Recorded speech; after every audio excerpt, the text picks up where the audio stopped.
नमस्कार दोस्तों, आज की इस वीडियो में हम जानेंगे कि 2050 तक भारत की economy, population, infrastructure, environment, culture और भी काफी सारे सेक्टर किस लेवल तक डेवलप होगा। उससे पहले अगर आप चैनल में नए हो तो चैनल को जरूर सब्सक्राइब करें। भारत एक ऐसा देश है जो अर्बनाइजेशन, डिजिटलाइजेशन, इनोवेशन और ग्लोबलाइजेशन के आधार पर सामाजिक और आर्थिक रूप से डेवलप की ओर है, क्योंकि 2023 में $3 ट्रिलियन के जीडीपी के साथ भारत पहले से दुनिया की 5वीं सबसे बड़ी इकोनॉमी है, लेकिन 2050 तक $30 ट्रिलियन की इकोनॉमी बनने की तैयारी में है, जो आज की जीडीपी से लगभग 10 गुना ज्यादा है, जो चीन के बाद दुनिया की दूसरी सबसे बड़ी इकोनॉमी बन जाएगी। उस समय भारत की हर व्यक्ति की इनकम उस लेवल तक पहुंच जाएगी कि मान लो गरीबी लगभग खत्म हो जाएगी। साथ ही 2050 तक पॉपुलेशन बढ़कर 1.64 बिलियन तक पहुंच जाएगी, जिससे भारत दुनिया की सबसे ज्यादा आबादी वाला देश बन जाएगा और 2050 तक 60% लोग शहरों में शिफ्ट हो जाएगा, जबकि 2023 में ये आंकड़ा 35% के आसपास है। लेकिन इससे शहरों में इंफ्रास्ट्रक्चर डेवलपमेंट, एनवायरमेंटल मैनेजमेंट और सोशल यूनिटी के लिए एक नया चैलेंजेस बन जाएगा।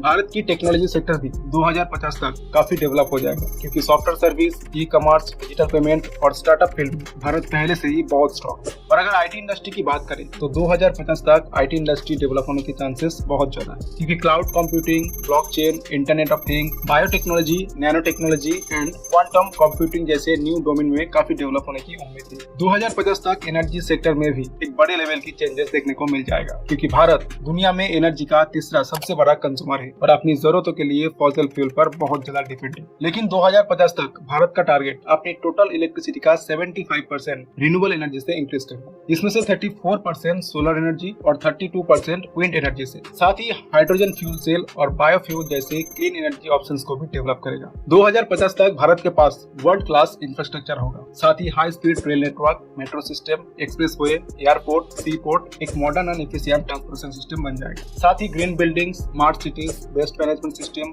काफी डेवलप हो जाएगा। साथ ही advance weapon system, cyber security, nuclear deterrence के साथ एक स्ट्रॉन्ग और सिक्योर डिफेंस सिस्टम भी होगा। और एनवायरमेंट की बात करें तो 2050 तक भारत को एक बड़े चैलेंजेस का सामना भी करना पड़ेगा, क्योंकि भारत पहले से ही अनियमित वर्षा, सूखा, बाढ़, गर्मी, फिर क्लाइमेट चेंज के इफेक्ट से जूझने वाला एक देश है। और 2050 तक ये और भी स्ट्रॉन्ग हो जाएगा और पूरे भारत इससे काफी ज्यादा इफेक्ट हो सकते हैं। कल्चर की बात करें तो 2050 तक भारत अपने विभिन्न धर्म, भाषा, जातीयता, कला और परंपराओं को सम्मान करके एक में अनेकता का जश्न मनाएगा। भारत अपनी सांस्कृतिक विरासत, अचीवमेंट और इनोवेशन को दुनिया के सामने प्रेजेंट करके अपने सॉफ्ट पावर को भी बढ़ावा देगा। साथ ही अपने लोगों के बीच culture of tolerance, democracy, secularism, human rights, gender equality, social justice and peace को भी बढ़ावा देगा। कुल मिलाकर भारत को 2050 तक कई अपॉर्चुनिटीज एंड चैलेंजेस का सामना भी करना पड़ेगा। लेकिन भारत इन सिचुएशन पर कैसे फीडबैक देते हैं, ये तो अप्रोच, लीडरशिप, पॉलिसीज, इंस्टीट्यूशन और टास्क पर डिपेंड करेगा। हम भारतीय है तो जाहिर सी बात है भारत के फ्यूचर हमारे हाथ में है। तो आइए भारत को एक उज्जवल और समृद्ध बनाने के लिए मिलकर काम करें। यदि आपको वीडियो पसंद आया तो प्लीज इसे लाइक करें और भारत और वर्ल्ड के फ्यूचर रिलेटेड जानकारी के लिए चैनल को सब्सक्राइब करें। साथ ही 2050 तक भारत और किस दिशा में डेवलप करेगा हमें कमेंट करके जरूर बताइए। वीडियो की अंत तक देखने के लिए आप सबको बहुत बहुत धन्यवाद। जय हिंद।